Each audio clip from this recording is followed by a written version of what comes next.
What's going on, everybody? It is the one and only Q here from Retro Q Gaming, and today we get to talk about one of my two favorite things to talk about.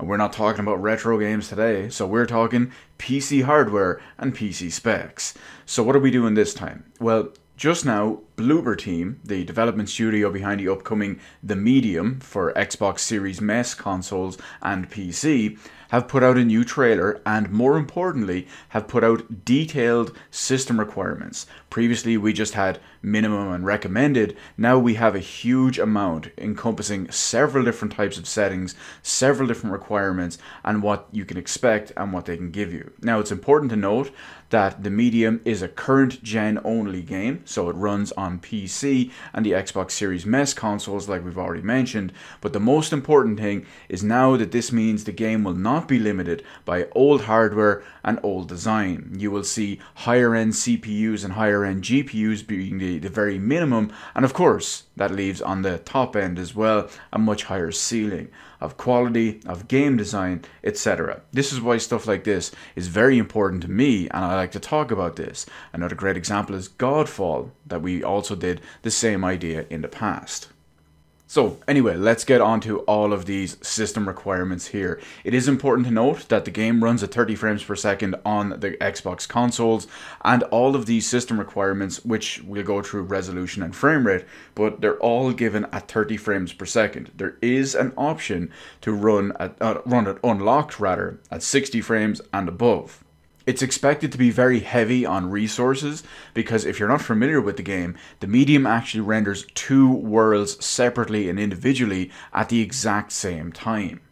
One of which is the real world, one of which is the spirit world, and they're both independently rendered, essentially rendering two different things, two different games at the same time. Anyway, let's go and start looking at these system requirements. The first one we have is minimum system requirements for a 1080p 30 FPS using the low preset experience. Windows 10 64-bit operating system, CPU, an Intel Core i5-6600 or AMD Ryzen 5. No specific model given for an AMD Ryzen 5. I'm assuming that means a Ryzen 5 Gen 1. GPU. GeForce 1650 Super or GTX 1060 or an AMD R9 390X, 8GB of RAM and a 50GB hard drive with DirectX 11. It's important to note that yes, that is specifically listing hard disk drive for the minimum storage requirements. Moving on, we have the recommended preset, which is 1080p 30 FPS running at medium settings. This is again Windows 10 64-bit. We have the same, we have a slightly upgraded version of the CPU with the Intel Core i5-9600 or an AMD Ryzen 3700X. The GPU is relatively the same, or close enough I should say, with a GPU requirement of GeForce GTX 1660 Super or an AMD RX 5600 XT 6GB, up to 16GB of RAM, 50GB SSD and DirectX 11. Of course, with the recommended spec, you'll notice that there's obviously higher end CPU, GPU and RAM, but they've specifically listed an SSD. The main reason for that is because it will be streaming two different sets of textures for each world, or rather one for each world, the entire time. Next up, we have the high preset, which is 1440p 30 FPS using the high preset settings. Windows 10 64-bit operating system, a CPU Core i5-9600 or AMD 3700X. The big improvement, a big change here with this one is on the GPU front. We have a GeForce RTX 2060 Super or an AMD 5700 XT, 16GB of RAM, DirectX 11, and again 50GB of an SSD, not recommended for a hard drive. Now we have the final normal system requirements next. We do have three additional ones, which are the ray tracing ones beyond this, because the three we've done so far and this next one we're going to do are all without ray tracing. But the next one we have is Ultra, which is 4K 30 FPS using the high preset. Windows 10 64-bit operating system. We have a CPU requirement of a Core i7-9700 or an AMD Ryzen 7 3700X. GPU is a bit more beefy at this point, obviously it's going to be at 4K, with a GeForce GTX, or well, I guess RTX 2080 8GB, not a 2080 Super or 2080 Ti. They will obviously give you a better experience. But another viable option is an RTX 3060 Ti, or an AMD RX 6800 16GB. 16GB of RAM, DirectX 11, and a 50GB solid state storage. Now, so far, I'm liking all of these requirements. Even the minimum, or rather, the minimum is probably the most important one in this, because you see, it's designed beyond the capabilities of the old consoles. And I've always said that scalability, to an extent, is definitely a thing, but not as much as console makers and manufacturers would have had you believe. You have a certain window when it comes to optimization and development, and eventually you're going to start lowering the floor and it drags down the ceiling. Conversely, eventually, once the floor goes up, it pushes the ceiling up. Anyway, let's look at the ray tracing system requirements for the medium. First off, we have the ray tracing minimum 1080p 30fps medium preset with ray tracing.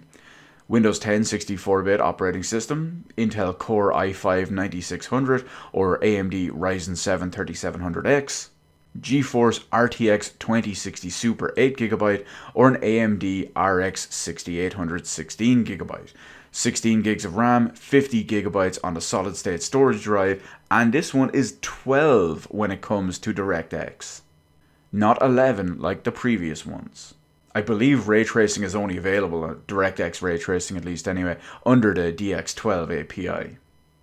Not 100% sure on that, but it just really shows when you look at the GPU requirements. Of course, you need an RTX card of some sort, but I do think it's very important to note that when it comes to the AMD GPUs, well, they're all pretty poor when it comes to ray tracing. Granted, they have to put in the lowest one that can possibly technically do ray tracing, but you get the idea. So the ray tracing recommended spec, 1440p, 30fps, high preset with ray tracing. Windows 10 64-bit operating system, Intel Core i7-9700X, or AMD Ryzen 7 3700X. GPU, RTX 3060 Ti or a regular RTX 2080 8GB or an AMD RX 6800 16GB. 16 gigs of RAM, DirectX 12 and 50 gigs solid state storage.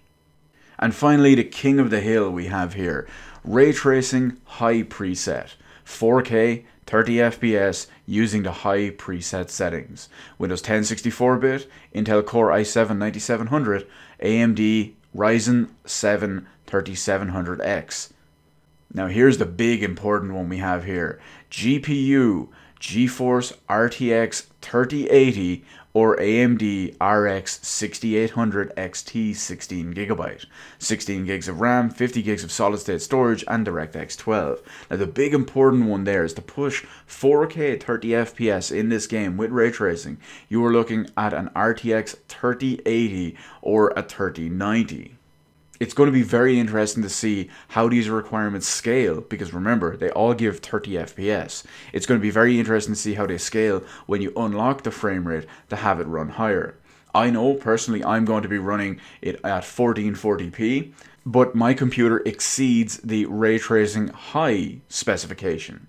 They recommend an AMD Ryzen 7 3700X. I have an AMD Ryzen 9 5900X, a much better CPU. They also recommend the RTX 3080. I have an RTX 3090. So I exceed the high ray tracing requirements. Let's see how that plays out when I try to run the regular 1440p ray traced version using max settings.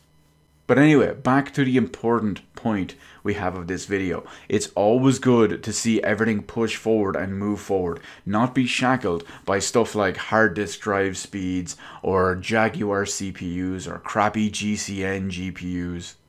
And it's good to see stuff is being made pushing forward using the future tech, and the sooner all of the old stuff is factored out and figured out, the better.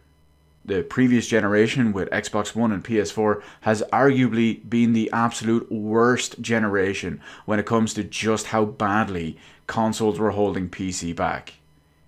They've always been holding them back, but this generation, or rather last generation, felt like the absolute worst. They were desperately outdated a year before launch. This time, it's not as far as a gap. Sure, the consoles are still a joke compared to a high-end gaming PC, but with the increased modernized GPUs, even if they are cut down basic versions, a modern CPU architecture that is viable for gaming, and of course, an SSD, the future is looking so bright, I gotta wear Raytrace shades.